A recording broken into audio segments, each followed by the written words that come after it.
Por favor, vamos a iniciar con usted, doctor Moisés Moreno, quien es catedrático de la Facultad de Derecho, es investigador emérito también y es sin duda alguna un gran exponente de la materia. Lo escuchamos, doctor. Adelante. Su micrófono, por favor, doctor. Muchas gracias. En primer lugar, quiero agradecer a los organizadores de este Congreso Internacional de Derecho Penal la invitación que se me ha formulado para participar en él. De antemano quiero felicitarlos porque pues, ha sido un enorme éxito este Congreso. Particularmente quiero felicitar y agradecer al doctor Carlos Daza Gómez por la invitación. Bueno, cuando se me señaló el tema de participar en el estado actual de la teoría del delito, me resultó muy sugerente el tema, pero tenía problemas en cuanto a determinar cuál es su alcance. De si debo ocuparme en términos muy generales de lo que es la teoría general del delito o de ocuparme de algunos de sus múltiples temas, porque creo que ninguna de estas alternativas es viable hacerlo en tan poco tiempo. Pero no quisiera claudicar y decir algo parecido a lo que se dijo en un seminario internacional de derecho penal aquí en México hace alrededor de 20 años por un profesor alemán que abordaría el tema el futuro de la teoría de la imputación objetiva, porque de pronto dijo, señores y señoras, me he quedado sin tema. ¿Y por qué? Pues porque la teoría de la imputación objetiva, dijo, no tiene futuro alguno. Bueno, entonces, yo creo que la dogmática penal y la teoría del delito sí tienen un futuro. Sobre todo si se tienen claros sus objetivos y se las cultiva de acuerdo con su función. Muestra de ello es precisamente que en este Congreso se le ha dedicado a la teoría general del delito casi 5 mesas y en cada una de ellas se abordan temas muy particulares. Se habla en el ámbito de la teoría general del delito, pues de un sinnúmero de teorías. Teorías de la acción, teorías del tipo penal, teoría de la antijuricidad, de la culpabilidad, de la tentativa, de la autoría y participación, de los elementos objetivos y subjetivos del tipo, en fin, una enorme cantidad de teorías. Y cada una de ellas, a su vez, ha tenido un desarrollo amplio, unas más que otras, por lo que respecto de cada una de ellas se puede conocer su estado actual de discusión o, como algunos dicen, el estado del arte. El problema se complica aún más cuando, además de las categorías y conceptos elaborados en torno a la responsabilidad penal individual, ahora también se habla de la responsabilidad penal colectiva o de las personas jurídicas, entre otras tantas cuestiones que se llevan al ámbito del derecho penal. Sobre el estado actual de la teoría del delito me ha tocado hablar en 2 ocasiones. Una, hace ya casi 30 años, cuando ingresé a la Academia Mexicana de Ciencias Penales, en donde presenté un trabajo sobre el estado actual de la dogmática penal en México, en donde hice un breve desarrollo histórico de la dogmática penal alemana y mexicana y resalté los fundamentos y alcances de los conocidos sistemas de análisis del delito como son causalismo, finalismo, funcionalismo. Una segunda ocasión fue apenas hace unas semanas al participar en un seminario de Derecho Penal que organiza el Instituto Ortega y Gasset de Madrid, en donde igualmente hablé sobre el estado actual de la ciencia del derecho penal. Y lo mismo, pues habría que haberlo hecho solo de manera muy general, dada la gran cantidad de cosas que encierra esta teoría. Pero hablar de la dogmática penal en México y de la teoría del delito no es referirse a algo autóctono, sino a las construcciones teóricas sobre el derecho penal en el sentido que lo diseñó y desarrolló Franz von Lis en Alemania en la parte final del siglo XIX, que luego ha tenido un desarrollo bastante amplio hasta nuestros días. Pero ese desarrollo fructífero de la dogmática penal y la teoría del delito, que se caracterizó por las grandes discusiones teóricas que se dieron en la primera mitad del siglo XX, por los métodos aplicados por los sistemas causalista y luego entre causalismo y finalismo, y las que empezaron a darse en la segunda mitad del siglo XX entre finalismo y funcionalismo, o entre ontologismo y normativismo, parece que en los últimos tiempos esas discusiones ya casi no se dan. Según destacados teóricos del derecho penal alemán, en Alemania se observa que la dogmática penal ha ido perdiendo interés, porque las discusiones que se daban en otro tiempo ya no se dan. Y eso mismo se observa también en otros países. Desde que Klaus Roxin destacó la necesidad de que los conceptos dogmáticos en torno al delito deben vincularse con sus funciones político-criminales, muchos nuevos penalistas se inclinaron por esta forma de ver las cosas o, en definitiva, se ocuparon solo de cuestiones político-criminales que no requieren el mismo esfuerzo teórico. Igualmente, desde que Jacobs, con su perspectiva normativista, en contraposición al pensamiento de su maestro Welsel, empezó a hablar del llamado derecho penal del enemigo, también nuevos penalistas empezaron a transitar en sus senderos, la mayoría de las veces solo porque parecía una novedad y en otras por convencimiento.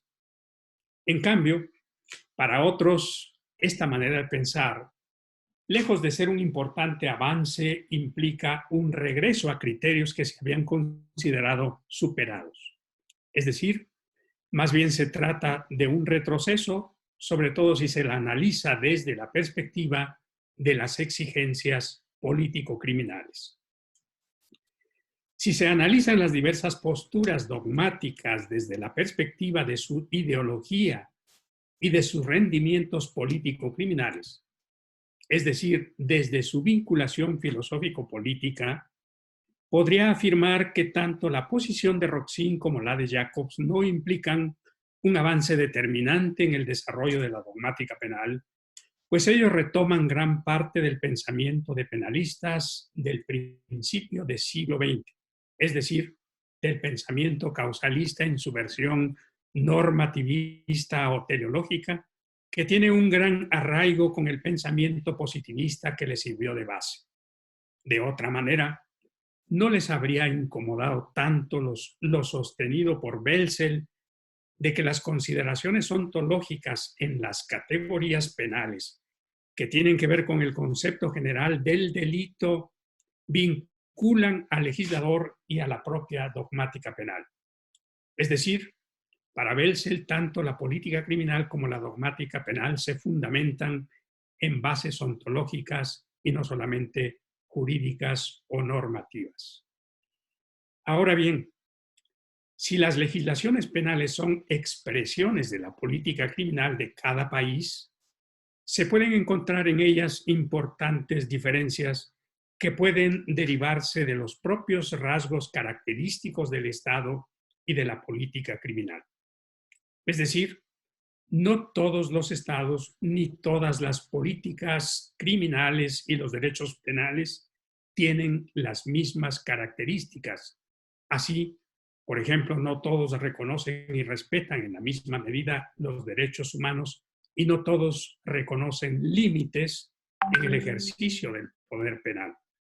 Por ello, se distinguen políticas criminales y derechos penales de corte democrático y aquellos que responden a exigencias autoritarias o totalitarias. Eso hace que la actitud o el papel de la dogmática penal y la teoría del delito sea o pueden ser también diferente frente a su objeto de estudio. Así como hay un derecho penal de corte liberal o democrático, también hay una dogmática penal y una teoría del delito que responde a esas exigencias. Y lo mismo se puede decir del derecho penal de corte autoritario o totalitario, que igualmente puede encontrar apoyo en una dogmática penal que se sustenta en la misma ideología. Pero todo ello dependerá de cuál es la función que se le asigne a la dogmática penal y a la teoría del delito en contextos como el nuestro. Si reconocemos que entre política criminal y dogmática penal debe existir una estrecha relación, de suerte que se retroalimenten, entonces eso nos exige mayor precisión sobre el tipo de política criminal y derecho penal que tomaremos como punto de referencia, porque ello nos llevará igualmente a determinar qué tipo de construcción teórica es la que puede responder a las exigencias de la política criminal de determinado tipo. Por lo que hace a la dogmática penal en México, a diferencia de lo que ha sucedido en Alemania o en otros países, ha tenido un desarrollo menos intenso, pasando incluso por momentos de plena tranquilidad o en que ella ha sido cultivada solo como el arte por el arte, sin mayor vinculación con las cuestiones político-criminales, como si en este campo nada sucediera. Por ello, la dogmática penal muy poco ha influido en los cambios del sistema de justicia penal mexicano, como es la legislación penal y la jurisprudencia, salvo ciertas excepciones. Por razón de lo anterior, tampoco se puede decir que la dogmática penal haya asumido el rol de ser un instrumento útil para contener el abuso del poder penal estatal, no obstante que éste con frecuencia se desborda o se ejerce de manera arbitraria. Como decía antes, a partir de que Jacobs empezó a hablar del llamado derecho penal del enemigo, muchos penalistas empezaron a ocuparse de la misma cuestión, pero muchas veces en forma totalmente acrítica, sin siquiera cuestionar sus fundamentos y alcances y sin dimensionar sus implicaciones en realidades como la nuestra. Por supuesto, también podría decir que otro gran número de penalistas se ha pronunciado en contra de esta forma de pensar.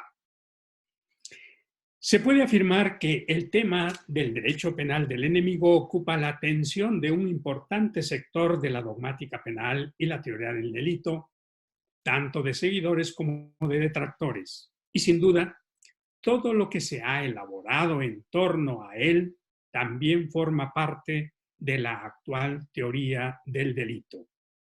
Por lo que igualmente se puede hablar de estado actual de la teoría del delito sobre el llamado derecho penal del enemigo, que en todo caso constituye el objeto de estudio de la dogmática penal y de la teoría del delito.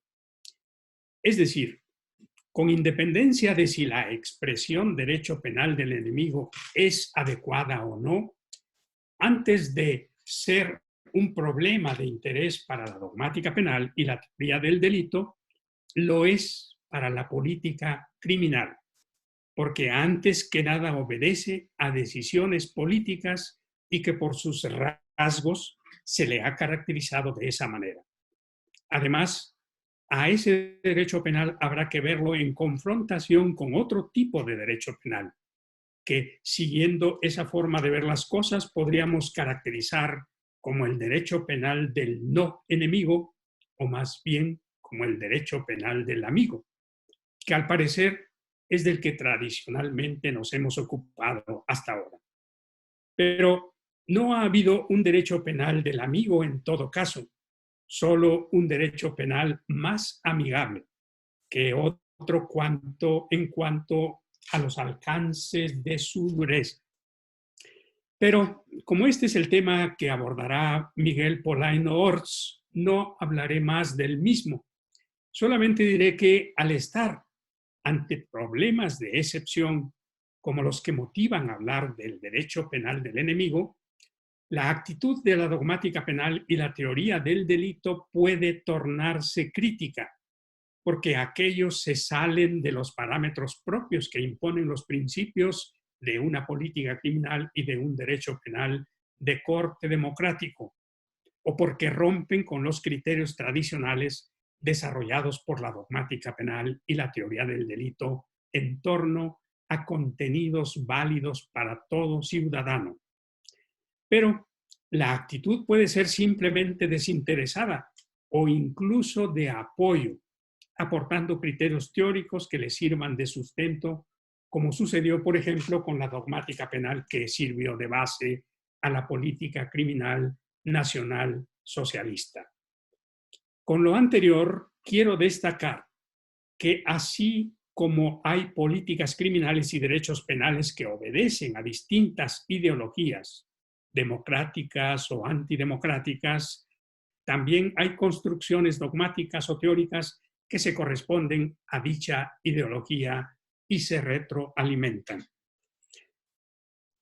Desde la perspectiva del derecho penal de todos los ciudadanos, es decir, del derecho penal que no es del enemigo, prevalece en principio una ideología que responde a exigencias democráticas.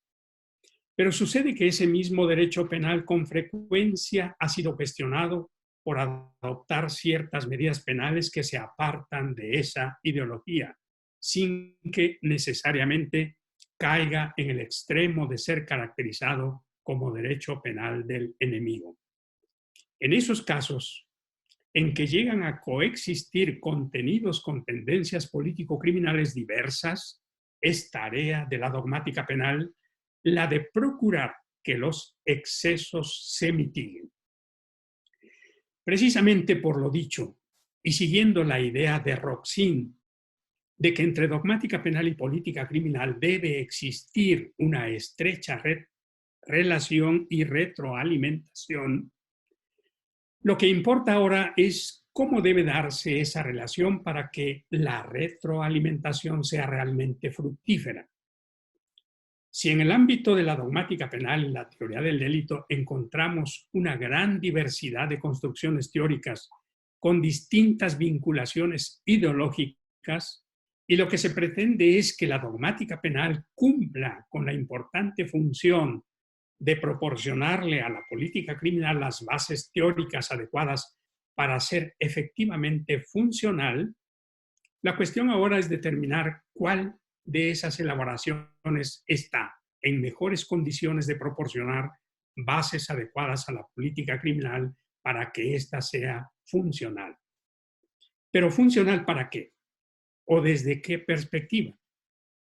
Esta cuestión nos vincula con la función o los objetivos de la propia política criminal y cómo los quiere alcanzar, lo que a su vez nos plantea considerar diferentes tipos de política criminal como, por ejemplo, la de corte democrático y la de corte autoritario, entre otros. Y si lo que se busca en realidades como la nuestra es fortalecer políticas criminales de estados democráticos de derecho, que respeten derechos humanos y reconozcan límites a la potestad del Estado, no toda construcción dogmática está en condiciones de cumplir. Aquí recuerdo lo que ayer decía en este congreso el maestro Urosa, quien planteaba también algo parecido a lo que estoy planteando. Por razón de lo anterior, vemos cuál de los modelos de análisis del derecho penal estaría en mejores condiciones de responder a exigencias democráticas y cuál no, o incluso cuál responde a exigencias autoritarias. Puedo afirmar, no obstante las pretensiones de Roxin, que la dogmática penal y la teoría del delito en los tiempos actuales no se ha desarrollado desde esta perspectiva de ponerle frenos a los desenfrenos de la política criminal y del derecho penal.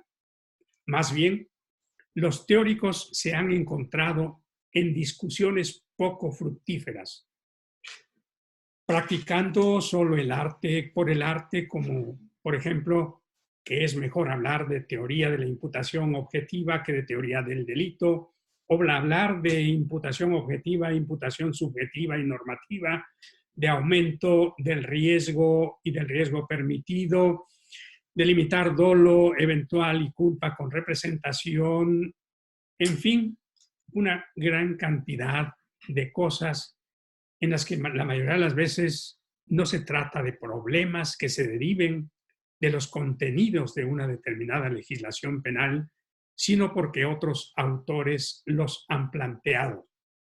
Es decir, en lugar de buscar conectarse con la realidad e incidir en la solución de los problemas concretos a través de sus aportaciones sistemáticas, esa finalidad se ve muchas veces distorsionadas por quienes han originado una disciplina pretenciosa y abstrusa, de menor substancia de la que se le atribuye, apta para ser recorrida solamente por iniciados que poseen sus claves lingüísticas y que creen, debido a su propio aislamiento, formar parte de una supuesta élite científica, como lo destacaba hace ya alrededor de 40 años Eduardo Novoa Monreal. Por ello, me permito señalar solamente algunos retos de la dogmática penal y la teoría del delito en los tiempos actuales. La dogmática penal debe tener un rol más activo en la formación y desarrollo del conocimiento penal. En realidad me estoy refiriendo a los dogmáticos penalistas. Por las razones antes expuestas, habrá que reconocer que la actitud de la dogmática penal mexicana no se ha caracterizado por su activismo, es decir, por someter los problemas penales a constante discusión y análisis para llegar a las más consistentes soluciones.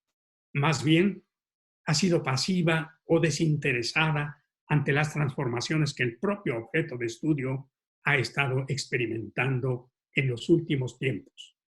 De ahí que se diga que vivimos una especie de pax dogmática, pues pareciera que en este campo no sucede absolutamente nada. En cambio, el objeto de estudio de la dogmática penal, es decir, el derecho penal, está en constante transformación, motivada por los cambios de su propio objeto de regulación, que es el delito. Por ello, el reto de la dogmática penal es asumir un rol más proactivo y decisivo ante la problemática que plantea su propio objeto de estudio. Segundo, la dogmática penal debe jugar un rol más activo en las decisiones político-criminales para que el ejercicio del poder penal se mantenga dentro de ciertos límites según exigencias del Estado democrático de derecho. Es decir, en lugar de solo limitarse a reaccionar cuando las medidas legislativas han sido ya decididas, la dogmática penal debe ser más proactiva y proponer ajustes a su propio objeto de consideración, que es la legislación penal, si estas son necesarias y procedentes según las exigencias que motivan y justifican las reformas. Lo propio debe hacerse por lo que hace a las decisiones judiciales. En tercer lugar, la dogmática penal mexicana debe contar y debe centrar su atención en los temas de mayor interés para la política criminal y la propia dogmática penal. La dogmática penal mexicana tiene actualmente grandes retos que enfrentar, si quiere justificar Estimado doctor Moisés, su razón de ser. Sí, por un lado, tiene que intensificar... Perdón que lo interrumpa. Le restan 2 minutos, por favor, para ir dando conclusiones de la excelente ponencia que nos está dando. Por favor, doctor. Mucho gusto, claro que sí. Gracias. Entonces, para terminar, no puede pasarse por alto que hoy el mundo moderno se caracteriza por la globalización, la tecnología de punta, los mercados comunes, la unidad de la moneda y las telecomunicaciones, que han hecho que nuestro planeta se ha visto como una comunidad. Lo que ha determinado que igualmente se piense a un nivel internacional cuando de política criminal y de derecho penal se trata. Por esta razón, ahora se ve a la globalización también como un nuevo momento de la política criminal que a su vez tiene importantes impactos en la dogmática penal. Además de la delincuencia organizada y del terrorismo internacional, también se han desarrollado otras conductas delictivas por efectos de la modernidad y los avances científicos, tecnológicos, industriales y en materia laboral que han traído como consecuencia una ampliación de los ámbitos de intervención del derecho penal. Por ello, debe también ser objeto de atención de la dogmática penal esta tendencia expansionista de la política criminal e hipertrofia del derecho penal. También son temas de actualidad que a la dogmática penal mexicana debiera interesar los relacionados a los avances asociados con el uso de la tecnología, de la información y la comunicación. Por todo lo anterior, a la dogmática penal mexicana y a la teoría del delito le queda un reto muy grande. Muchas gracias. Muchas gracias a usted, doctor. Excelente ponencia la que nos ha dado y sin duda alguna nos queda claro que la dogmática penal tiene que ser una especie de cimiento para todos los que nos dedicamos a esta bella rama del derecho. Doctor Daza, por favor, me gustaría presentarlo. No lo necesita, pero bueno, es a especie de reconocimiento. Usted es 3 veces doctor, primera por la UNAM, seguida por la Universidad de Sevilla y recientemente por la Universidad de Salamanca, donde tuve el honor de acompañarlo y disfrutar de esa excelente defensa de tesis. Sin más que decir, le doy el uso de la voz, doctor. Gracias. Adelante. Voy a poner unos videos. Adelante los videos.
El siguiente video, por favor.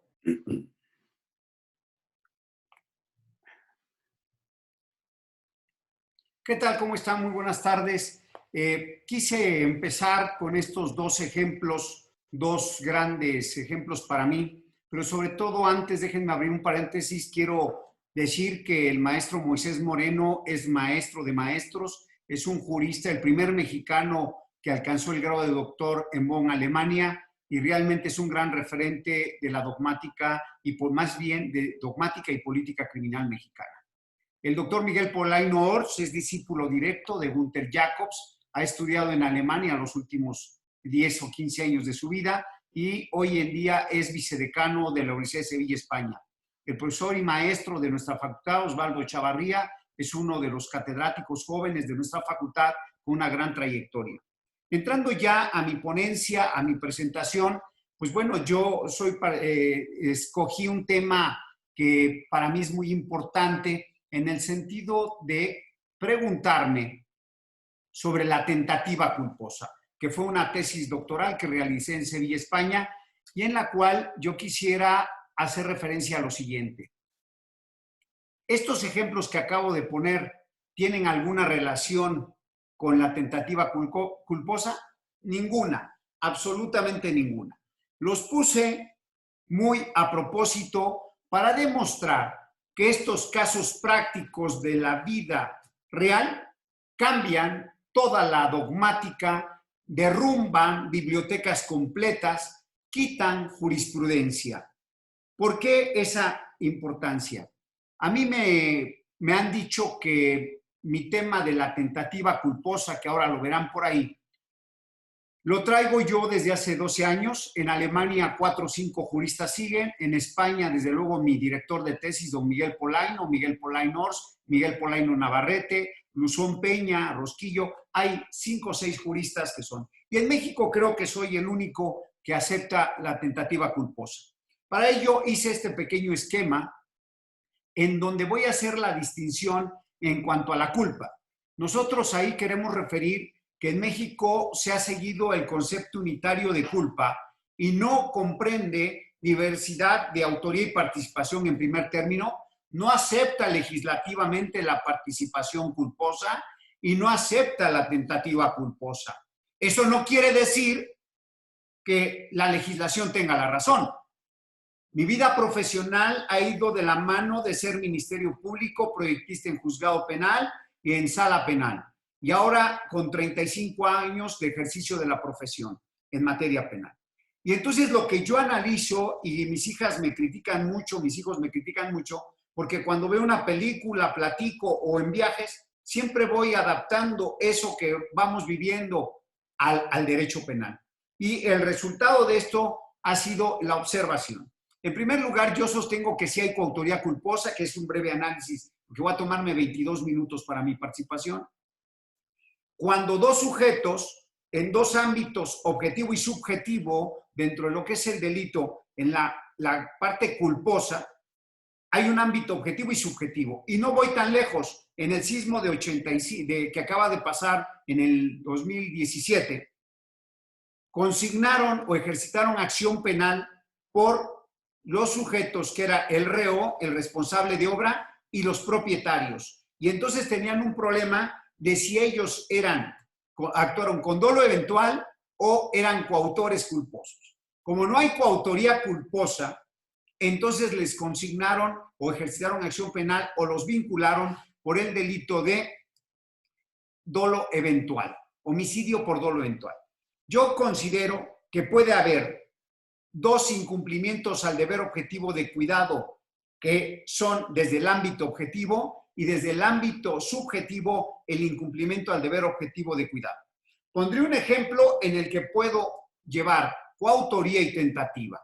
Es una mujer que llega con 6 meses de embarazo a una clínica de gobierno federal, es atendida por 2 médicos de guardia que realizan una revisión física, auscultan a la persona e incumplen un deber objetivo de cuidado. La mujer con 6 meses de embarazo, ellos determinan, después de tomarle latido cardíaco, temperatura, hacerle algunas preguntas, omiten hacer estudios como puede ser una tomografía, como puede ser un ultrasonido, y determinan que el producto está muerto y le dan medicamento para que pueda expulsar a ese producto. La señora toma ese medicamento, sale de la clínica, pero se pone muy mal. Su esposo determina llevarla hacia una clínica privada.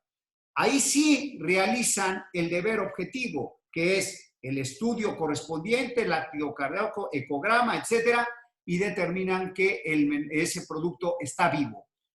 Le ponen medicamento y salvan a la persona y salvan al producto. Ahí tenemos un primer planteamiento teórico en el cual yo encuentro 2 puntos. Ellos tenían dominio del hecho desde el ámbito de su responsabilidad médica. Ellos estaban en un ámbito cualitativo o cuantitativo. Yo pienso que es cualitativo. Y desde luego incumplen un deber objetivo de cuidado que nos lleva a la estructura de pensar que por causas ajenas, ese incumplimiento al deber objetivo de cuidado salva la vida del producto y yo sostengo que hay coautoría culposa. Pero también, siguiendo las normas de la imputación objetiva, hay una desviación de cursos causales, anticipo de cursos causales, que yo lo traduzco a incremento del riesgo. En la primera etapa hay un incremento del riesgo respecto de la conducta de los 2 médicos y posteriormente esa conducta lleva a un segundo momento que sigue dentro del curso causal que nos lleva a la tentativa culposa.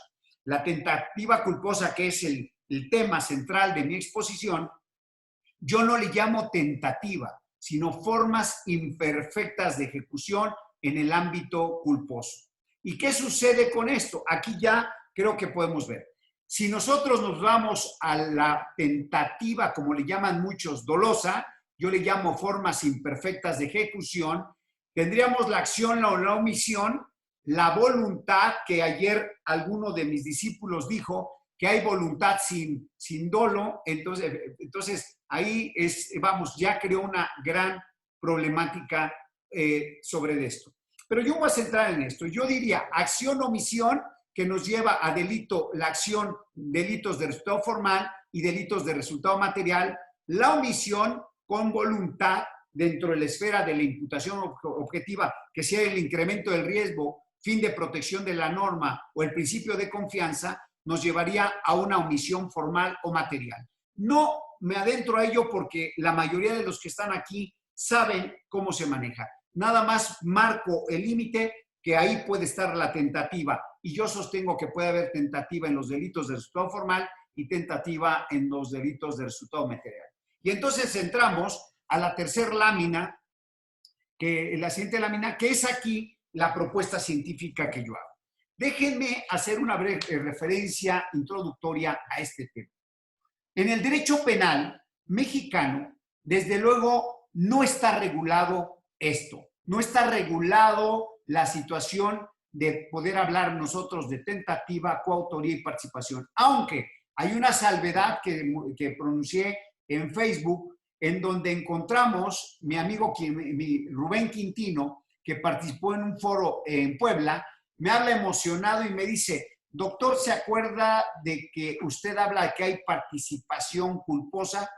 Y le digo, sí. Y me dice, bueno, acabo de encontrar en el artículo 89 del Código Penal del Estado de Puebla que efectivamente está regulada cuando dice que motivare a otro. Y cuando habla del delito culposo, que motivare. Entonces, queda regulada la participación, la inducción culposa. Y ahí yo quiero abrir otro paréntesis. Yo sostengo que hay inducción culposa. Cuando el famoso ejemplo, que ya muchos lo saben, del viene, ¿qué sucede para nuestros amigos extranjeros? Que en los estacionamientos de centros comerciales hay personas que se dedican por una propina a decirle al conductor que salga en reversa y cómo puede no tener un accidente. Entonces, lo que hace este sujeto, que aquí en México le llaman el viene o el aguas, o es el sujeto, él le va diciendo al conductor, viene de reversa, él no ve el otro vehículo y choca. ¿A quién sanciona el derecho penal? Al conductor, por incumplir un deber objetivo de cuidado. Y este sujeto que indujo a título culposo queda excluido de cualquier responsabilidad. Primer supuesto. Segundo supuesto, la persona que va conduciendo un joven, que va conduciendo un vehículo de motor deportivo, viene con una mujer sumamente atractiva y la mujer le dice, si le ganas en el cruce a ese camión, yo te voy a dar un regalo espléndido. El sujeto, motivado por ese regalo, acelera su vehículo, pero lamentablemente choca y lesiona y mata. En esos casos van a sancionar al conductor, pero ella, que fue la inductora del hecho, a título culposo, queda excluida de responsabilidad. Entonces, ya con estos ejemplos estamos entrando en materia para poder llegar a la parte fuerte. Entonces, ya tenemos dos, de forma genérica, hablar de la culpa, de forma muy genérica, de una forma de participación en la inducción, pero ahora vamos a entrar al plato fuerte, que es la tentativa en el ámbito culposo.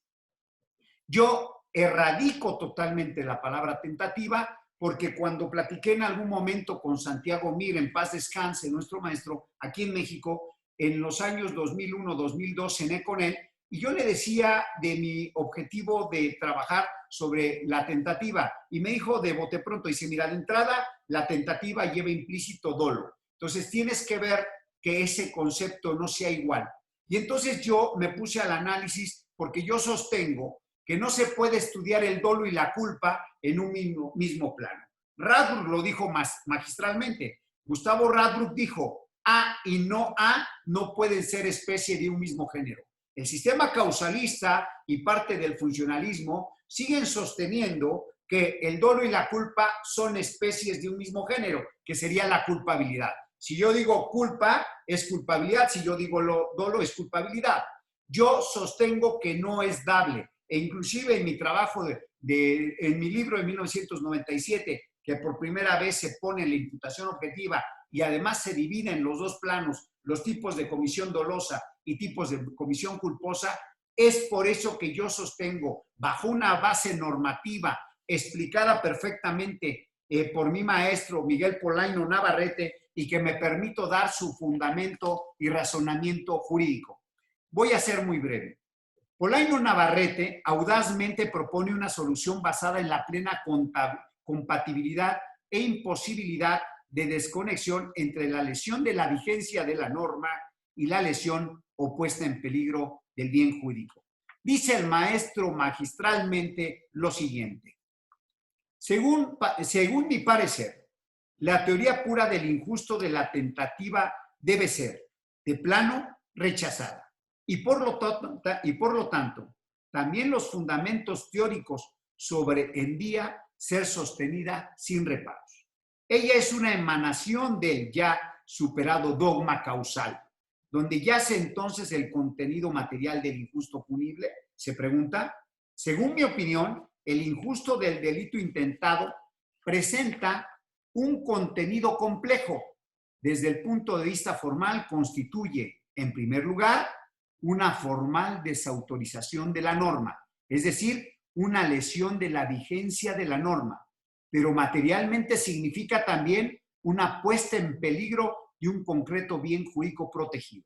Estas dos perspectivas, vigencia de la norma y peligro para un bien jurídico, no son, en consecuencia, contradictorias, sino complementarias.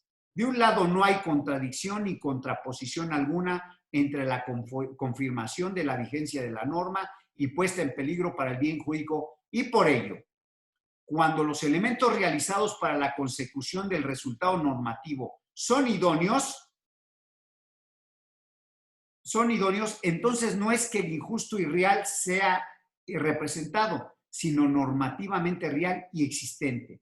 De otro lado, el injusto intentado no permite ser explicado sin la referencia al bien jurídico. Si se concibe el injusto como una mera y pura infracción formal de la norma, entonces no se podrá explicar correctamente la diferencia de la pena que corresponde imponer al autor de un injusto consumado y al autor de un injusto intentado. Esto fue parte de lo que a mí me motivó en el 2002 a escribir durante más de 10 años el trabajo sobre la tentativa y la imputación objetiva en la participación y en la coautoría culposa y la tentativa. Entonces, ahora sí hago mi cimiento y le doy el enfoque para llevarlo a los casos prácticos desde una perspectiva de dogmática mexicana que yo creo que está bien cimentada y sobre todo hecha por varios mexicanos que han estudiado en el extranjero, pero que le han dado el toque para poderlo manejar en México. Fíjense bien, si la acción, ¿por qué forma imperfecta de ejecución? Porque se inicia con el incumplimiento de un deber objetivo de cuidado, pero en la parte objetiva no se colma. Sucede lo mismo en el delito doloso que en el culposo. En el doloso hay voluntad de realización, pero no se colma por causas ajenas a su voluntad. En la culpa coincide en la parte subjetiva, pero aquí es el incumplimiento al deber objetivo de cuidado que nos lleva a no producir el resultado por causas ajenas a la voluntad. Entonces, explico de esta manera. La acción, el incumplimiento al deber objetivo de cuidado, después es un resultado formal o material. En la omisión también puede darse el resultado formal o material, pero cabe la tentativa o la forma imperfecta de ejecución perfectamente bien en esto. Y si me permiten, ahondo en los delitos de omisión formal, que son los que causan más problemas. Por ejemplo, cuando existen los supuestos, pero que normativamente no es punible, derivado de que no está en la legislación, por ejemplo, la abstención de un médico de cumplir con lo ordenado por la ley en el sentido de haberse negado a prestar la atención médica requerida por una persona en un caso de notoria urgencia. Y al ser un delito de resultado formal o de mero peligro, por no requerir para su integración la producción de un resultado material, sino lo hacer sola mera puesta en peligro del bien jurídico tutelado, esta es la vida que se agota con la simple negativa del activo. Estos ejemplos, sigo insistiendo, modifican la estructura. Llámese causalismo, finalismo, funcionalismo, y yo me declaro partidario de un funcionalismo moderado, con toques y que retomo principios que maneja el maestro Jacobs. Por ejemplo, en la coautoría, yo hablo de división del trabajo. Me encanta esto. Yo creo que hoy en día también tenemos que revisar, y lo dejo nada más para otro foro, si la teoría del dominio del hecho hoy en día está vigente y si no tiene que hacerse. Estamos hablando de los años 70, a los años 20, ya pasó algún tiempo y la dogmática evoluciona. Y lo que ha traído atrás del cambio sistemático a todo no ha sido caprichos de dogmáticos, ha sido simple y sencillamente una reestructuración en la base del método de estudio que atinadamente el doctor Moisés Moreno lo señala. Uno, el positivismo, después el método axiológico en la primera y segunda etapa del causalismo, el método ontológico en el método de Bessel, y posteriormente Roxin con el método ecléptico y Jacobs con su sistema normativista. Bajo esa estructura, ya cierro mi participación. Les dije que iba a ser muy breve, simplemente quiero dejar las ideas para que vuelen y sobre todo recibir sus críticas o comentarios a través del chat. Cierro diciendo lo siguiente. Los casos concretos que hoy tenemos, la vida real nos va a dar por qué debe de ir cambiando la dogmática, por qué tenemos que adaptarnos a todo ese sistema. Cuando un sistema no puede explicar esos casos, sucedió con el causalismo, sucedió en el causalismo cuando en los delitos de omisión de resultado formal o material no soportaban la parte de la culpa. Después en el finalismo, la teoría decían la acción final para los delitos dolosos, pero su punto de quiebre fue en la parte de la culpa. ¿Cómo explicar la acción final en la culpa? Y hoy en día, Kim Bernard Ordey dijo en un momento dado, ¿tiene un futuro la dogmática jurídico-penal? Puso en entredicho si la pena se sustenta en la responsabilidad en el libre albedrío, y el libre albedrío es indemostrable científicamente en un proceso, ¿qué nos queda como sustento? Y de ahí nace la función político-criminal del derecho penal como funcionalismo que abre la puerta a todo este nuevo horizonte. Por mi parte, simplemente dejo esta muestra de que los casos prácticos han transformado y trastocado toda la dogmática, y les agradezco mucho su paciencia y felicito a este panel por su participación. Muchas gracias. Muchas gracias, doctor Carlos Daza. Es sin duda un parteaguas, un experto en la materia, al igual que lo fue el doctor Moisés Moreno, dejando muy en claro cómo la dogmática penal es importantísima para poder seguir aportando a la ciencia jurídico-penal.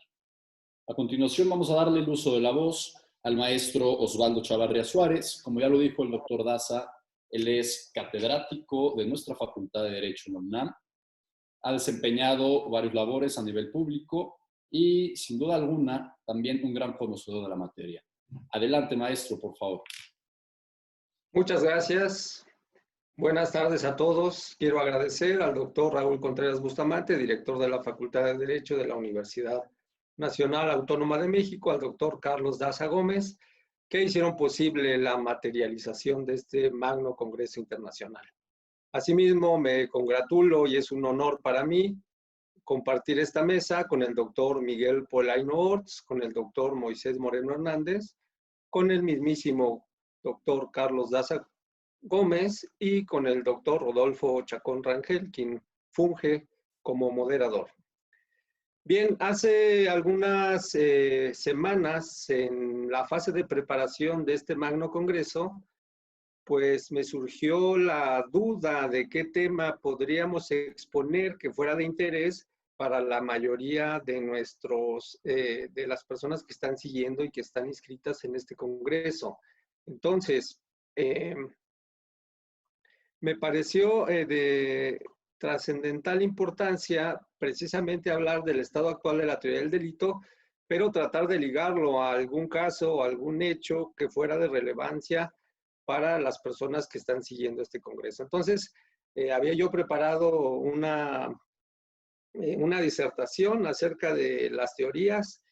No obstante, como decía un maestro muy querido por mí, el derecho de los libros debe ser el derecho que está en la acción, el derecho que vemos en los tribunales, el derecho que vemos en los juzgados. Entonces, además de que hablemos brevemente de lo que son las categorías, que por cierto me estoy tomando el tiempo, además de que hablemos de las categorías actuales de la teoría del delito, quisiera yo comentar un caso que se ha convertido en viral a nivel nacional, incluso ha trascendido, que es en relación a los linchamientos. Ustedes habrán visto en redes sociales y en medios un linchamiento en particular de un sujeto que pretende asaltar a los pasajeros de transporte público, que en México llamamos combi. Entonces, ¿cuál es esta etiología de estos linchamientos? Porque aparte es una conducta que se ha replicado, y no solo en México, a nivel internacional, pues se han dado un sinnúmero de linchamientos, y de qué manera nos puede ayudar la teoría del delito a entender o a tratar de justificar este fenómeno. Entonces, la etiología de los linchamientos, pues es una crisis en la impartición de justicia, es un hartazgo social frente a la impunidad, viola la presunción de inocencia, viola la prohibición constitucional de no hacer justicia por propia mano, porque recuerden ustedes que constitucionalmente se tutela el derecho a la defensa. El artículo 10º constitucional establece que todos los ciudadanos mexicanos tienen derecho a poseer armas en su domicilio para su seguridad y para su legítima defensa, como expresamente lo señala el mandato constitucional. Ahora, ¿ese tipo de linchamientos puede encontrar alguna justificación a nivel teórico? Bueno, para ello tenemos que hacer un breve análisis de lo que constituye, pues, la teoría del delito actualmente.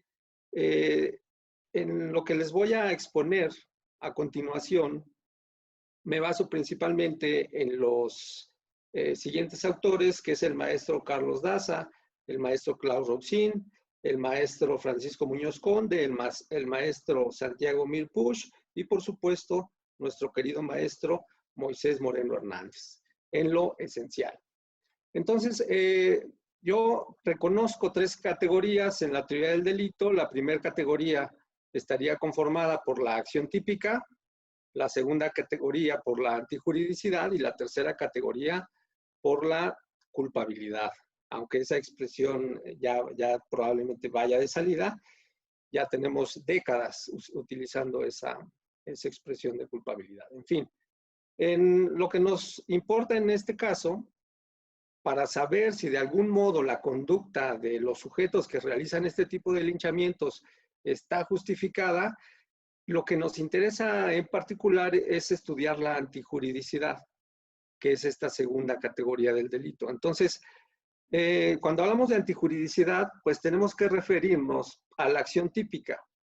En la acción típica nos ocupamos de delimitar si la conducta es subsumible en el tipo penal, es decir, el supuesto de hecho del tipo de delito previsto en la norma penal, y puede ser considerada como una acción prohibida para el derecho penal. En cambio, en la categoría de la antijuridicidad, analizamos si esa conducta prohibida se justifica de cara a todo el orden jurídico por las circunstancias materiales que concurrieron en el momento de su realización. O si por el contrario, constatamos el hecho como un injusto. Entonces, la mayoría de las conductas típicas, solo en pocas ocasiones, estarán amparadas por una causa de justificación. Por lo cual también se ha dicho que la tipicidad es el indicio de la antijuridicidad, como lo señalaba Hans Welzel, o la función indiciaria de la tipicidad. ¿Eso de qué manera debe entenderse? Debe entenderse del siguiente modo. El hecho o la acción típica generalmente es también antijurídica. Entonces, esa presunción puede ser desvirtuada por la concurrencia de una causa de justificación excluyente de la antijuridicidad. Si no concurre ninguna de estas causas, se afirma la antijuridicidad y el siguiente paso es la constatación de la culpabilidad del autor de ese hecho típico y antijurídico. Entonces, en la práctica, el juicio de antijuridicidad se reduce a la constatación negativa de la misma, es decir, a la determinación de si concurre o no una causa de justificación. Entonces, en estas causas de justificación, pues la más famosa, la que todos conocemos y la que es genial, pues es la legítima defensa. Pero también existe el estado de necesidad, el ejercicio de un derecho, el cumplimiento de un deber. Aquí la cuestión también que es que suele confundirse la antijuridicidad con el injusto penal o con el ilícito. Entonces, la antijuridicidad es el predicado de la acción, es el atributo con el que se califica una acción para denotar que es contraria al ordenamiento, que se emplea para denominar la acción misma calificada ya como antijurídica. Lo injusto es, por lo tanto, la conducta antijurídica misma. Entonces, si hablamos de una acción antijurídica, hablamos del injusto penal. Dice el maestro Francisco Muñoz Conde, el injusto penal sí se puede equiparar al ilícito penal, claro. Habrá controversia al respecto, pero no podemos decir que lo ilícito sea lo mismo. De la antijuridicidad estamos realizando un juicio sobre el hecho para determinar si es o no injusto. Y en el análisis de las motivaciones del autor al momento de realizar la conducta, constituye un juicio sobre el autor. Entonces, cuando estamos hablando de las dos primeras categorías de teoría del delito, que es la acción típica y antijurídica, estamos realizando un juicio sobre el hecho. Y cuando hablamos de culpabilidad, estamos realizando un juicio sobre el autor. Luego, entonces, las causas de justificación cumplen, como lo señala el maestro Moisés Moreno, una función político-criminal, pues a través de ellas el legislador pretende solucionar aquellos supuestos en que las circunstancias obligan a justificar una conducta prohibida, que es la conducta típica, que lesiona a un bien jurídico tutelado. Esto tiene consecuencias, por supuesto, y es que el reconocimiento de las causas de justificación dependen de una decisión político-criminal adoptada por el legislador de cada país. Ello presupone que cada uno la regula conforme a las necesidades de su sociedad. De este modo, si ustedes abren su código penal, no importa en qué lugar se encuentren, y buscan en la parte general del mismo, van a encontrar un artículo que hable de las causas de exclusión del delito. Entonces, generalmente empiezan por las causas de ausencia de voluntad o de atipicidad, las causas de justificación, en donde estaríamos hablando pues de la legítima defensa y también de las causas de exculpación. Es decir, generalmente en la legislación sustantiva se habla en general de las causas que excluyen el delito y en particular el estudioso del derecho penal debe encontrar cuáles son las causas de justificación, porque estas causas de justificación única y exclusivamente atacan o combaten la antijuridicidad de la acción típica. Y por supuesto también excluyen al delito, pero suele confundirse las causas de justificación con las causas de inculpabilidad o causas de exculpación. La misma legítima defensa, el mismo estado de necesidad, cuando se realiza esa ponderación de bienes, bueno, pues puede dar lugar a esa confusión.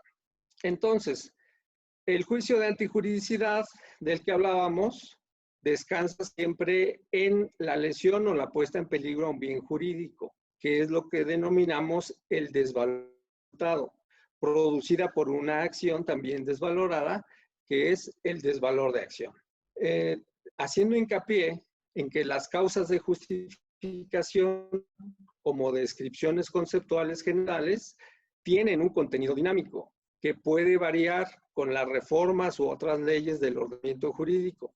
Entonces, si ustedes retoman la idea que tenía, si ustedes abren su Código Penal y analizan la causa de justificación de la legítima defensa, van a encontrar que ésta tiene distintos requisitos dependiendo la legislación.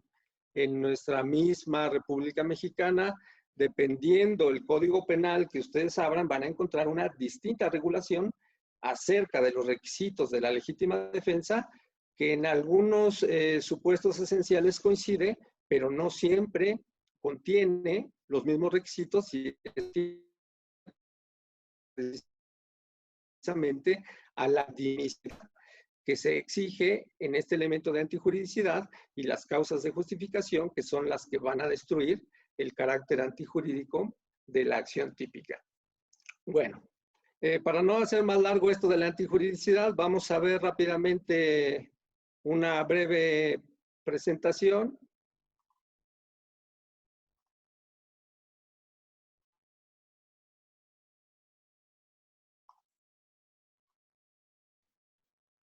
Bien, el caso al que me refiero en relación al linchamiento y el que quiero exponer para saber si están de acuerdo en que puede operar o no una causa de justificación, se los relato para los que no lo conocen. Son dos sujetos que pretenden abordar un vehículo de transporte público que coloquialmente le llamamos combi, pero el chofer, al percatarse la intención dolosa de estos sujetos acerca de despojar de sus pertenencias a los pasajeros, imprime mayor velocidad a su vehículo, permitiendo que única y exclusivamente uno de los dos sujetos aborde el transporte público.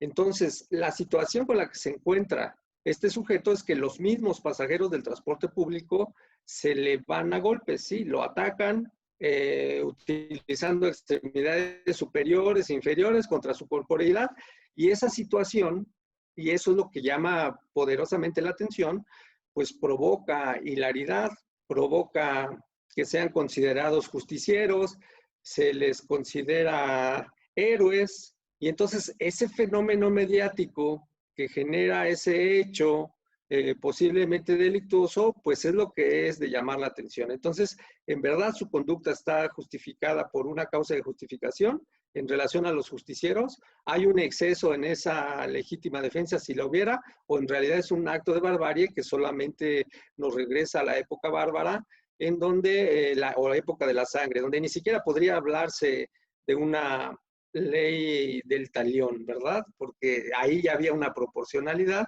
En el ataque que sufre este sujeto, al parecer, pues no hay ninguna proporcionalidad. Entonces, para ello, vamos a empezar diciendo que la legítima defensa es una respuesta proporcionada a una agresión injusta.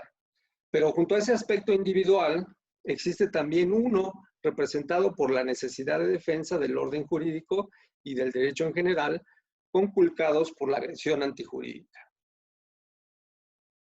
La importancia y trascendencia que tiene conceder a una persona tales derechos imponen la necesidad de limitar ese derecho individual a casos o situaciones realmente excepcionales. Entonces, queridos amigos, recuerden que la legítima defensa tradicionalmente se dirige a repeler agresiones en contra de la vida, en contra de la libertad, en contra de la integridad física. Es decir, la esencia o la etiología de la legítima defensa nació para defender bienes jurídicos excepcionales, relevantes, de máxima importancia. Claro, eso no exime que alguien pueda ejercitar una legítima defensa en contra de una agresión que tal vez no sea tan relevante, que tal vez vaya contra el patrimonio o contra el honor, ¿verdad? Claro, ahí la oposición doctrinaria está dividida. Puedes ejercer una legítima defensa por una agresión que ataca tu honor o una agresión verbal, ahí las opiniones están divididas, pero vamos a continuar. Entonces, en la medida en que puedan operar otros mecanismos jurídicos protectores, el derecho a la defensa pasa a segundo término. Evidentemente, si el sujeto tiene otra manera de defender sus bienes jurídicos, pues no se justificaría la legítima defensa. También debe tenerse en cuenta que la pluralidad de situaciones y la tensión y el dramatismo que suelen envolver los casos de legítima defensa dificultan una solución nítida de los mismos, siendo a veces difícil distinguir dónde terminan los límites de justificación y dónde comienzan los de exculpación. Y ahorita vamos a ver unos ejemplos. Para el análisis de los elementos de la legítima defensa, vamos a basarnos en el Código Penal Federal vigente en el territorio de la República Mexicana.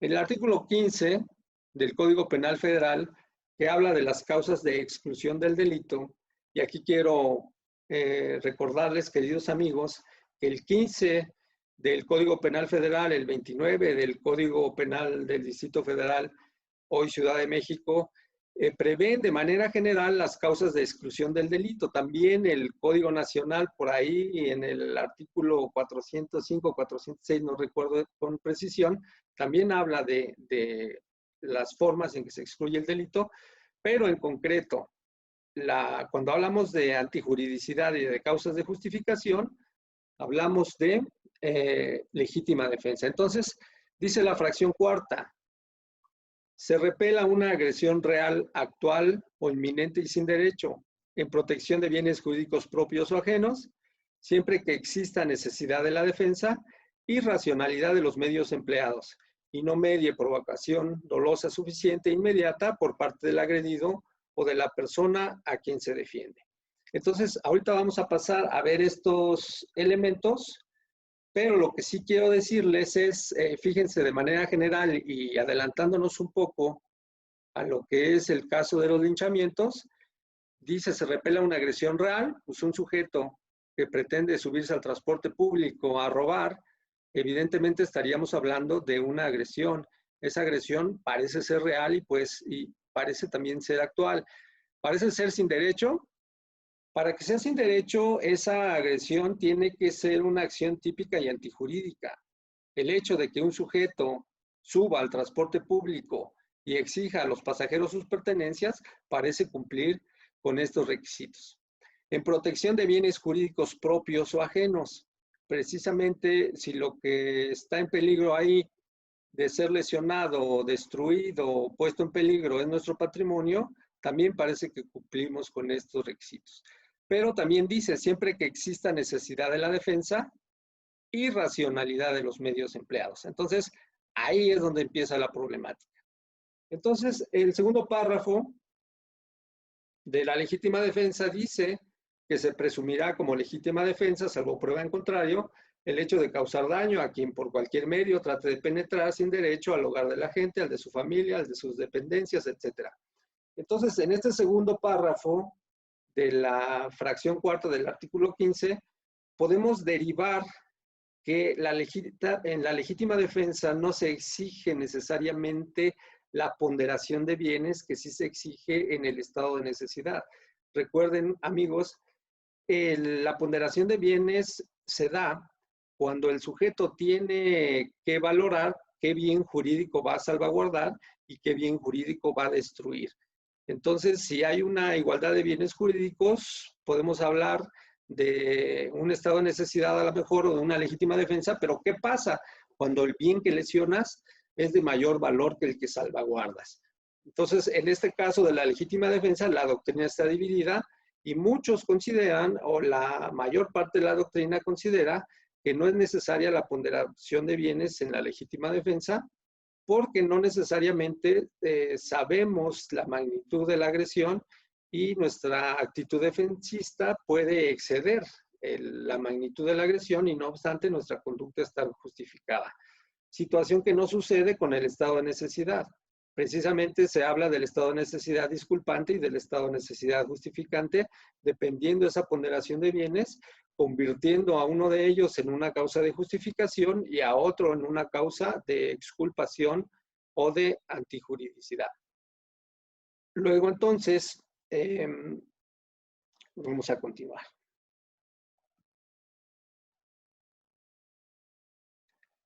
Vamos a ver cuáles son los requisitos. El primer requisito es repeler, que significa rechazar la agresión. El agredido solo puede justificarse frente a su agresor y no frente a terceros. ¿Eso qué significa? Que si yo ejercito mi legítima defensa y lesiono a un tercero, sobre ese tercero, pues no me ampara la causa de justificación. Asimismo, hablamos de una agresión, que es la amenaza a un bien jurídico por una conducta humana dolosa. No cabe la defensa ante conductas imprudentes, que aquí habría que hacer una salvedad teórica. Probablemente podríamos encontrar un caso en determinadas circunstancias en que sí podría haber una defensa a una conducta imprudente. El real, que dice no basta con que quien se defiende crea que lo hace si la agresión solo existe en su imaginación. Aquí hablamos de la legítima defensa putativa. Recuerden, la expresión putativo se refiere a algo imaginario, algo que en realidad no está sucediendo, y hay múltiples ejemplos en la doctrina. Entonces, ¿qué pasa si el que se defiende viene armado y otro sujeto lo enfrenta y aparentemente simula que va a sacar un arma, pero en realidad no saca un arma, saca un celular? Entonces, ¿hasta qué punto puede ser en verdad una causa de justificación y hasta qué punto estaríamos hablando a lo mejor de un error? En este caso de la legítima defensa putativa, generalmente hablamos de un error de prohibición. Y bueno, recuerden que el error, si es salvable o si es vencible, puede no acarrear la impunidad, pero sí una pena atenuada. Y el error, si es invencible, pues sí acarrea la impunidad, pero por una causa de inculpabilidad, no por una causa de justificación.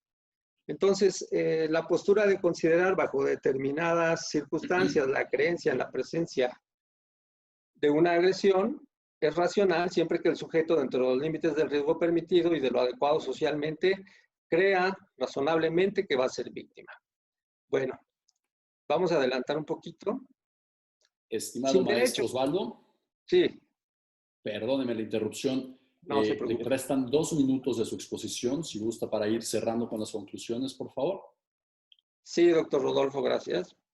Miren, aquí la agresión sin derecho dice solo procede contra una agresión injusta, pero quiero adelantarme a la necesidad de la defensa, que dice que solo se da cuando es contemporánea a la agresión y que persiste mientras la agresión dura. Entonces, en el caso de la combi, evidentemente la agresión ya había cesado. ¿Hasta qué momento es válido ejercer la legítima defensa? Hasta que logras que la agresión ceda, y si vas más allá ya cesa los efectos de la legítima defensa y ya estaríamos hablando de otro delito. Entonces, racionalidad de los medios dice que a decir de algunos se exige la proporcionalidad, tanto en la especie como en la medida. Igualmente en el caso de los sujetos de la combi, pues ahí ya no hubo proporcionalidad, ¿verdad? Es más, en el momento que el individuo que pretende asaltar la combi es detenido por los mismos pasajeros, en ese momento ya cesa el estado de legítima defensa en el que los sujetos pueden defenderse o repeler esa agresión, y ya estaríamos hablando de unas lesiones calificadas o, en su caso, de un homicidio calificado. Yo sé que esto no va a ser muy popular entre las personas que nos siguen, pero les estoy dando mi opinión como jurista, mi opinión como estudioso del derecho, y mi opinión personal, pues tal vez podría ser otra. Entonces, en conclusión,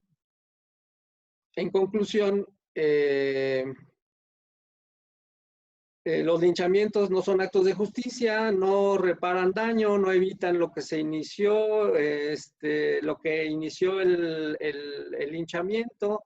De acuerdo a la doctora Elisa Godínez, que es una experta en el tema, el Estado deja de ser el único que puede ejercer violencia y eso altera los mecanismos de respuesta ante el peligro. Entonces, definitivamente, no a los linchamientos. Muchas gracias a todos. Les deseo mucho éxito y gracias. Muchísimas gracias, maestro Osvaldo. Sin duda ha puesto usted un ejemplo, como bien dijo al principio, hoy es mediático, está en las redes sociales, el tema de linchamientos, el tema de analizar hasta qué punto es válida la defensa legítima, la legítima defensa, perdón, y bueno, respetando siempre este principio de proporcionalidad que nos mencionaba en su exposición. A continuación, me honro en presentar al doctor Miguel Polaino, quien, bueno, él tuvo una gran influencia por parte de dos penalistas. En primer lugar, su padre, doctor Miguel Polaino Navarrete, que el doctor Daza ya hizo mención anteriormente de él, y el doctor Jacobs. Él nos va a hablar acerca de este concepto que en 1985 el doctor Jacobs acuñaría, el derecho penal del enemigo. Sin duda alguna, al principio fue un poco debatido, mucho debatido, pero bueno, es un concepto que emana de principios filosóficos. Ya Rousseau nos hablaba de él, Hobbes también, y bueno, ahora le toca el uso de la voz al doctor Miguel Polaino, y aprovechando también para felicitarlo, como ya lo hizo el doctor Daza, por ser vicedecano de la Universidad de Sevilla. Enhorabuena y lo escuchamos, doctor. Adelante.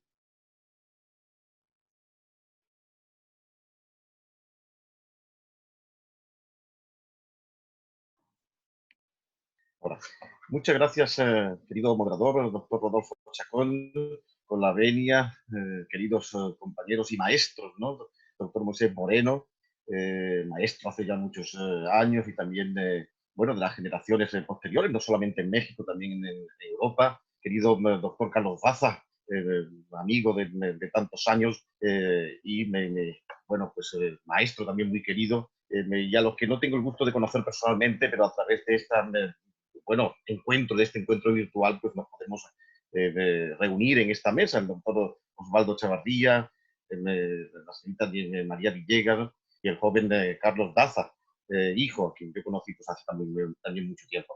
Bueno, yo quiero agradecer muy efusivamente la invitación para participar en esta mesa redonda o virtual a través de Carlos Daza. Carlos Daza fue, bueno, pues el primer profesor mexicano a quien yo conocí hace muchos años en la Universidad de Sevilla, hace unos 20 años. Dice el tango que 20 años no es nada, pero lo cierto es que en 20 años han ocurrido muchas cosas, por ejemplo, el fortalecimiento de nuestra gran amistad. Y también pues un montón de encuentros académicos, de encuentros jurídicos, muchos celebrados en México, y no solamente en la UNAM, que también, sino también en muchas otras zonas de la República Mexicana, que yo he conocido. Me conocí, bueno, pues primeramente de la mano del profesor Carlos Daza. Y también encuentros en Europa, encuentros en la Universidad de Sevilla, que él ya ha mencionado, y también encuentros en Alemania con algunos de los grandes penalistas, entre ellos el profesor Jacobs, mi maestro alemán, y también el profesor Rotzin, uno de los grandes, sin duda, pues de la historia del derecho penal alemán. Bueno, en todo este tiempo, yo he podido percibir de la mano del doctor Carlos Daza que siempre ha tenido un interés en la modernización del derecho penal y en la introducción de nuevos debates y de nuevas cuestiones en la discusión científica. Y yo creo que eso es algo realmente loable, porque la ciencia es conversación, la ciencia es también conversación, la ciencia es también controversia. Y en este sentido, bueno, pues la realización de este tipo de encuentros es francamente valiosa. Además, que se haya incorporado mi nombre en esta jornada de Derecho Penal, donde participan algunos de los grandes nombres del derecho penal latinoamericano de todos los tiempos, el profesor Raúl Carrascal, el profesor Ricardo Franco Guzmán, el profesor Fernando Doblado, el profesor Miguel Manzanera, y también en esta mesa me honro en acompañar al profesor Moisés Moreno, pues es algo francamente valioso. Son nombres que yo había admirado, que yo había estimado, algunos de los cuales había leído en las apretadas líneas de esos amplios tomos del Tratado de Derecho Penal del profesor Jiménez de Azúa, por ejemplo, a Carrancá, Padre e Hijo, por ejemplo, el profesor Franco, por ejemplo, a Fernández Doblado, y son personas que después tuve el gusto, el honor, el privilegio de conocer y de admirar personalmente.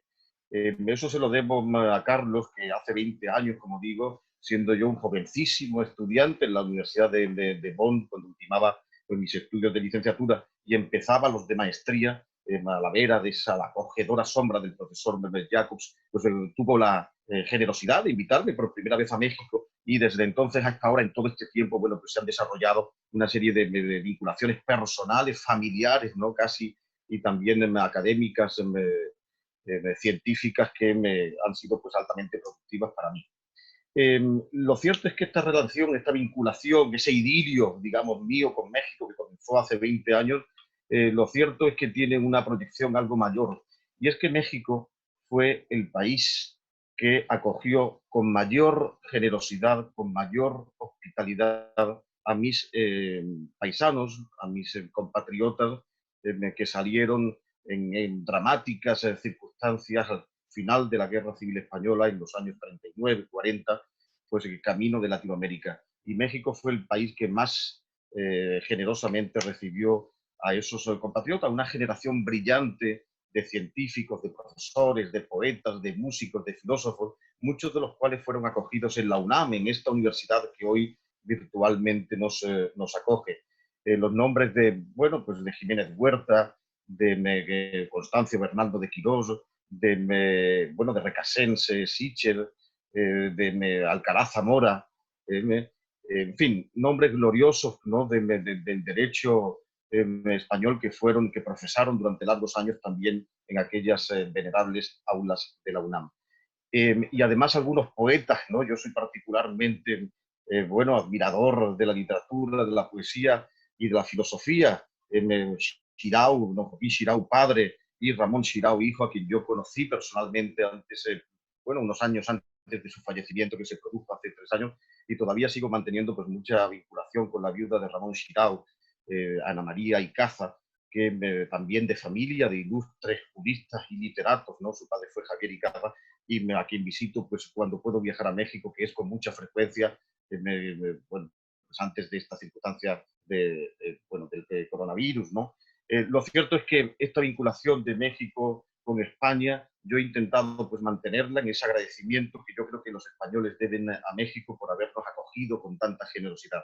Y visito todos los años, todas las veces que voy a México, varias veces al año, pues las tumbas de algunos de estos poetas, por ejemplo, Luis Cernuda y Emilio Prados en el Panteón Jardín de la Ciudad de México, y recito unos poemas ahí también. Bien, esta es la introducción que yo quería simbolizar, bueno, pues en el agradecimiento a la UNAM y al pueblo mexicano que nos acogió pues con enorme generosidad. Y yo creo que esa generosidad también se pone de manifiesto en la invitación que se me ha hecho a mí para intervenir precisamente en esta mesa sobre, bueno, sobre teoría, sobre tendencias actuales de la teoría del delito. Lo cierto es que el profesor Daza ha querido incorporar aquí también bueno, esa figura, esa institución del derecho penal del enemigo, que como se ha mencionado fue un concepto acuñado por el profesor Jacobs hace ahora 35 años, en el año 1985, en el curso de una jornada de penalistas que se celebraron entonces en la Universidad de Frankfurt del Meno, donde se discutía sobre el fenómeno de la criminalidad organizada. Perdón, el fenómeno de la criminalidad anticipada. Lo cierto es que el derecho penal tradicional, el derecho penal, digamos, histórico, de corte tradicional, había girado siempre en torno de una triple idea. En primer lugar, de los delitos de resultado material. En segundo lugar, los delitos de autoría única. Y en tercer lugar, las figuras de consumación delictiva. Es decir, resultado material, autoría única, consumación delictiva, de manera que se centraba en la figura de los delitos de sangre, homicidio y asesinato. Bueno, pues la figura principal, esas figuras del homicidio y del asesinato eran, digamos, la figura central en torno a la cual giraba pues, todo el derecho penal. Es decir, todas las instituciones dogmáticas bueno, de la acción al bien jurídico, de la culpabilidad a la tentativa, todas esas figuras pues, se explicaban sobre la base de esos elementos del delito de homicidio y de asesinato. De un tiempo a esta parte, en los últimos, especialmente en las últimas décadas, las últimas 3, 4 décadas, se han ido desarrollando, se fueron desarrollando otros conceptos originariamente tenidos por secundario. Por ejemplo, del resultado material, pues también los delitos de resultado, digamos, típico, donde no solamente, donde no se ponía, donde no se causaba pues ese resultado material, la muerte, por ejemplo, de un sujeto, sino solamente la puesta en peligro. Y toda la dogmática de los delitos de peligro pues se ha desarrollado especialmente en las últimas décadas con diferentes categorías, el peligro concreto, el peligro abstracto, incluso otras figuras menos conocidas, pero también muy sugerentes, por ejemplo, la del peligro hipotético que planteó el profesor don Ángel Torío, uno de los grandes maestros del derecho penal español fallecido hace algunos años. Por ejemplo, del elemento de la autoría única se fueron después desplegando otros conceptos originariamente tenidos por secundario. Por ejemplo, la intervención delictiva, todas las formas de autoría compleja a las que se ha referido de manera magistral el profesor Carlos Daza ya en su tesis doctoral sevillana, de cuyo sínodo, de cuyo tribunal yo tuve el honor y el gusto de formar parte. Y bueno, pues toda esa idea, ¿no?, de la autoría compleja que deriva de la autoría única, que era la originaria, que era la concepción, digamos, originaria del derecho penal. Y de la consumación delictiva, de los delitos de la producción de un resultado material, por ejemplo, la muerte, pues también se han derivado después todas las diferentes formas de tentativa o de ejecución, como le llama el profesor Daza, de ejecución imperfecta. Fíjense si era secundaria la tentativa, que se llamaba tentativa, se sigue llamando tentativa de delito. ¿De qué delito? Evidentemente del delito consumado. Entonces era una figura derivada de la consumación delictiva.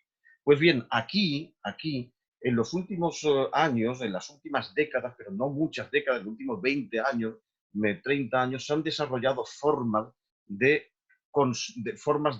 ejecución anticipada,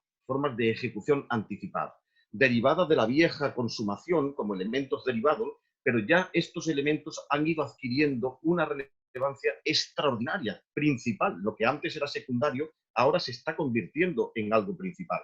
Y, por tanto, la relevancia que históricamente tuvieron los delitos de sangre, homicidio, asesinato, ahora la han ido perdiendo para dejar paso a otros elementos que ahora se consideran, digamos, primordiales, que se consideran, digamos, que tienen esa preferencia o esa primacía. Por ejemplo, en los delitos, en el ámbito del derecho penal económico y empresarial, y también en el ámbito de la delincuencia organizada.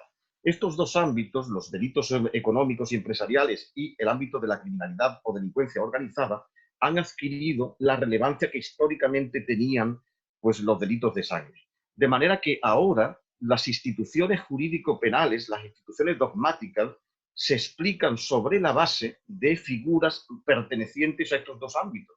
Ya no encontramos en los manuales de la actualidad, bueno, pues explicaciones prácticamente sobre el incremento del riesgo en el homicidio, sino que encontramos esas explicaciones aplicadas, por ejemplo, al blanqueo de capitales, a la apropiación indebida, por ejemplo, a la administración desleal, a figuras novedosas de estafa, por ejemplo, electrónica, etcétera, etcétera. Es decir, este ámbito ahora ha adquirido la histórica relevancia que entonces tenían los delitos de sangre. Eso significa que estos ámbitos son el actual banco de prueba de la veracidad de las instituciones dogmáticas, de la veracidad de la capacidad de rendimiento de los elementos de la teoría del delito y de los elementos de la dogmática penal. Entonces, por eso a mí me interesó mucho estudiar siempre, desde hace ya varios años, desde hace ya unos 20 años, hace ya bastante tiempo, la figura de la anticipación de la punibilidad en el ámbito de la delincuencia organizada.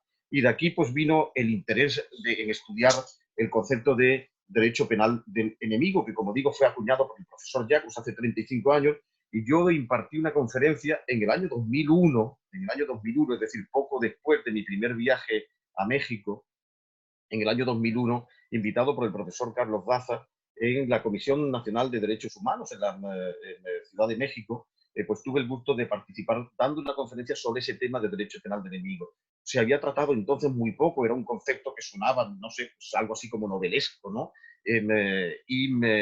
Y bueno, pues no se había tratado y yo tuve el gusto de participar dando esa conferencia de Derecho Penal del Enemigo y Derechos Humanos, que se publicó después en una revista de esa institución, de esa ilustre institución. Bueno, la idea entonces es estudiar hasta qué punto la anticipación delictiva se convierte en un elemento fructífero, en un elemento, en una técnica político-criminal y dogmática aceptable. Si podemos, digamos, aceptar esa anticipación delictiva como un elemento realmente idóneo para sancionar conductas en el ámbito del derecho penal contemporáneo. Bueno, la idea de la anticipación, como ya he dicho, no es una idea nueva, sino que ya, por ejemplo, la figura de la tentativa suponía una anticipación respecto de la vieja idea de la consumación delictiva. Lo cierto es que en los últimos tiempos se han desarrollado elementos de anticipación que a veces son extraordinariamente alejados de ese paradigma de la lesión material. En la legislación mexicana hay algún ejemplo al respecto, ahora lo vamos a ver. Lo cierto es que ya cuando acuñó ese concepto de derecho penal del enemigo en el año 85, lo hizo, digamos, de manera diferente a como la mayor parte de los críticos le atribuyen. Él analizaba en aquella conferencia de criminalización en el estadio previo a la lesión de un bien jurídico, analizaba algunas figuras que se recogían en el Código Penal alemán de entonces y salvando las distancias también en el Código Penal alemán de ahora y salvando también las distancias o ampliando, digamos, la visión también en el Código Penal español, también en los códigos penales mexicanos, etcétera, ¿no? De la actualidad. Es decir, analizaba el profesor Jacobs en normas que ya existían en nuestros códigos penales. Esto significa que el profesor Jacobs no propone un derecho penal del enemigo, como dice la mayor parte de los críticos, sino que se refieren a normas que ya son existentes y además existentes en países democráticos de la actualidad. Es decir, a normas que ya han sido legitimadas por quien tenía la competencia, la legitimidad de legitimarla, pues el Parlamento de nuestros países democráticos. Bueno, ese tipo de normas a las que se refiere el profesor Jacobs era un conjunto de normas, pocas desde el punto de vista cuantitativo, pero realmente existentes, 5, 6, 10 figuras que se recogían en nuestros códigos penales y que tenían una diferencia de tratamiento a la mayoría de artículos de nuestros códigos penales, a la mayoría de artículos restantes. Estas 10 normas frente a los 500 artículos restantes, pues tenían un tratamiento un poco más agravado. Esas características a las que se refirió el profesor Jacobs son, en primer lugar, la anticipación de la punibilidad, es decir, la técnica de sancionar una conducta en un momento anterior cuando el peligro para el bien jurídico es más prematuro, es más pequeño. Entonces se anticipa el momento en el que el derecho penal actúa, en el que el derecho penal entra en acción, pues se anticipa a un momento anterior, cuando el riesgo es menor, sin esperar a que el riesgo se convierta pues, en algo incomparablemente más grande, incomparablemente mayor. En segundo lugar, la segunda característica era el cambio de paradigma, una característica muy relacionada con la anterior, el cambio de paradigma. Es decir, el derecho penal del ciudadano, ese derecho penal, digamos, usual, frecuente de los 500 artículos, ¿no? Ese derecho penal de la mayoría, digamos, de conductas, de artículos, de situaciones del Código Penal, actúa de manera retrospectiva, como mirando en un espejo retrovisor qué es lo que hay detrás y se castiga por lo que ya se ha realizado, por las conductas que se han llevado ya a cabo. Y entonces se castiga a alguien, por ejemplo, por haber matado a otro, y cuando tenemos entonces un muerto encima de la mesa es cuando el derecho penal entonces atribuye a ese sujeto responsabilidad por haber infringido la norma y por tanto le atribuye pues, la pena que le impone la pena que le corresponde. En el derecho penal del enemigo, en las situaciones llamadas de derecho penal del enemigo, como se anticipa el momento en que el derecho penal actúa a un momento anterior, ya no se castiga tanto por lo que se ha hecho en el pasado, cuanto por el peligro que el sujeto representa desde hoy y para el futuro. Por el peligro que el sujeto infunde a la realidad y que además se va a proyectar, tiene visos de proyectarse de aquí y pro futuro. Y precisamente por eso se produce ese cambio de paradigma. Ya no se castiga de manera retrospectiva, como en el espejo retrovisor, lo que se ha hecho hasta ahora, sino de manera prospectiva, por el peligro que ya desde hoy se infunde a la sociedad y además que se va a proyectar y se va a desarrollar y ampliar de aquí y para el futuro. Además, existen otras características a las que se refiere el profesor Jacobs, por ejemplo, la reducción de, digamos, de determinados ámbitos de la personalidad del sujeto, de manera que se reducen determinados derechos de la personalidad. Ya toda pena es una reducción de derechos, la pena de multa reduce el patrimonio, la pena de prisión reduce la libertad, etc. pero en este ámbito se reduce de manera, digamos, particularmente intensa, ¿no? Se reducen, digamos, parte de los derechos del sujeto en el ámbito penal, penitenciario, procesal, de manera que se produce, digamos, esa limitación. Por ejemplo, en la figura del arraigo, por ejemplo, que existe en la legislación mexicana, parecida a otras figuras que tenemos en la legislación española, pues se recorta el derecho de libertad, por ejemplo, ambulatoria del sujeto, aunque todavía no se ha celebrado el juicio y por tanto todavía no se ha constatado la culpabilidad del sujeto, y se amplían los plazos a unos ámbitos mayores que en el resto de los supuestos que son los usuales. Bueno, pues esa excepcionalidad se produce, digamos, en este caso. Y también se produce el mantenimiento de una pena contundente. Si analizamos los casos de derecho penal del enemigo, que ahora vamos a ver algunos, pues vamos a ver que la pena con que se castigan es una pena bastante intensa, que en muchas ocasiones es casi equiparable a la de la consumación material, a la de producción del resultado material. Por ejemplo, a la del homicidio, ¿no? Los delitos, por ejemplo, relativos a la delincuencia organizada o al terrorismo, pues son castigados con penas bastante elevadas. Y lo que dice el profesor Llagos, falta de reducción de la pena proporcional a ese adelantamiento. A pesar de que se produce un adelantamiento de la punibilidad, sin embargo, no se reduce la pena, como se debiera reducir, por ejemplo, como sucede en la tentativa respecto de la consumación. Aquí se anticipa la punibilidad y, sin embargo, pues se mantiene una pena contundente y no se reduce la pena de manera proporcional a ese adelantamiento. Bien, con este lenguaje, dice el profesor Jacobs, con estas características, con este lenguaje, el ordenamiento jurídico no dialoga con sus ciudadanos, sino que amenaza a sus enemigos. Es decir, recorta, le trata de manera más contundente, de manera proporcional a su peligrosidad demostrada en su delito, pero también evidentemente de manera más asegurativa, más disuasoria. Bueno, ¿hasta qué punto esta técnica de adelantamiento de la punibilidad, que es propia del derecho penal del enemigo, forma parte de la teoría del delito contemporáneo? Veámoslo. Hace unos años se aprobó en México una ley llamada Ley Federal contra la Delincuencia Organizada, que ha tenido bastantes reformas en los últimos, o desde su aprobación hasta época reciente, pero que ha sido una ley importante para combatir uno de los fenómenos más graves de criminalidad, que es el fenómeno de la delincuencia organizada, y como tal ley importante ha influido en la legislación de otros países adyacentes, de otros países latinoamericanos, por ejemplo, de Colombia, que también, bueno, se ha visto influido por esta legislación, por esta ley mexicana. Bueno, en el artículo 2 de esa ley mexicana, que yo he estudiado pues, a propósito del concepto de derecho penal del enemigo, publicación mía que también apareció pues, en México, en la editorial Fede Flores, pues se analizaba precisamente el concepto de crimen de delincuencia organizada y se decía que aquí se está castigando pues, la confluencia de varios sujetos, es decir, ya una pluralidad delictiva, ya no es una autoría única, sino una pluralidad de sujetos que concurren al mismo tiempo, y después una finalidad delictiva. Varios sujetos se reúnen para cometer delitos en el futuro, de manera que el ordenamiento jurídico tendría ante este hecho dos formas de proceder. Uno, esperar a que esos sujetos que se han reunido conformando una asociación que tiene una finalidad delictiva, por ejemplo, pues nos reunimos una serie de personas, 3, 4 personas, nos reunimos para cometer un atentado en el año 2021. Entonces el ordenamiento jurídico tiene dos formas de combatir ese hecho. Primero, esperar al año 2021 a que nosotros realicemos ese hecho, ese delito delito con cuya finalidad nos hemos reunido, y por tanto nos castigarían cuando realicemos el atentado. Eso respondería a un esquema de derecho penal del ciudadano, de manera que castigamos cuando se ha producido el resultado material. Perfecto.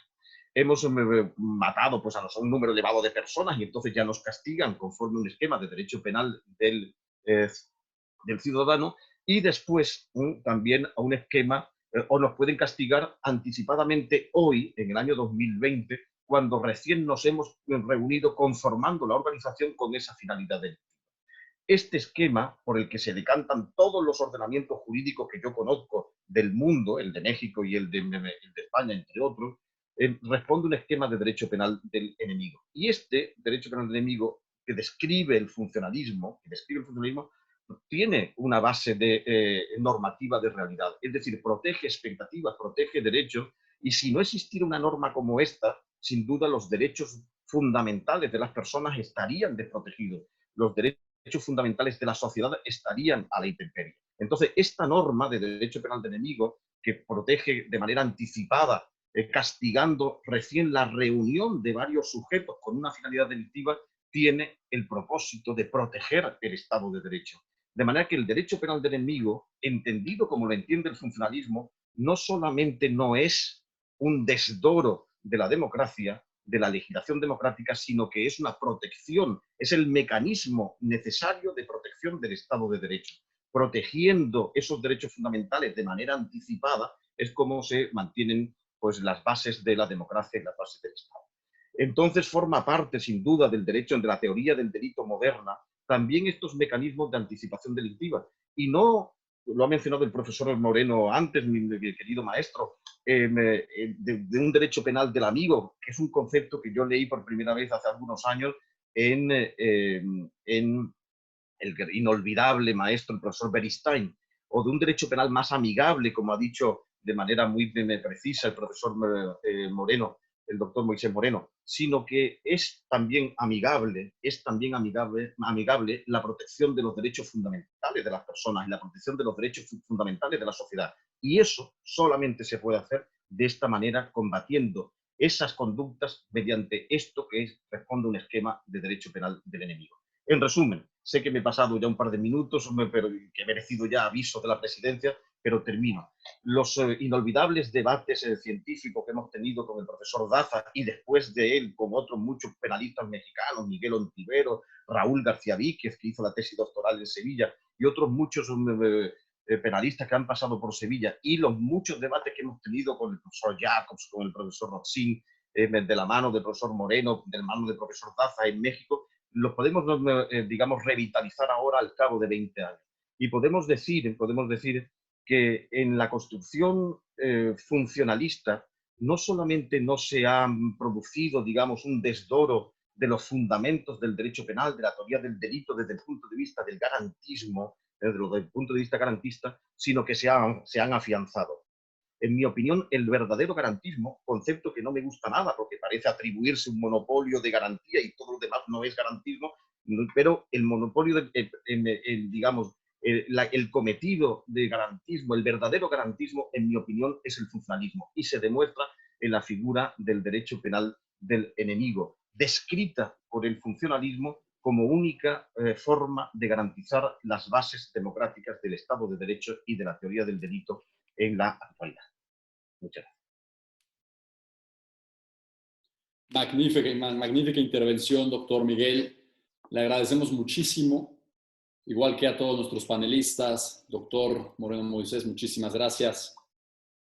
Maestro Osvaldo, doctor Carlos Daza, sin duda alguna, muchas felicidades y muchas gracias en nombre de la Facultad de Derecho. Los invitamos a seguir la transmisión a partir de las 4 de la tarde. Seguiremos debatiendo de este tema tan importante y nuevamente gracias por estar sintonizados. Fuerte abrazo hasta todos. Gracias, doctor Moisés Moreno. Gracias, Miguel.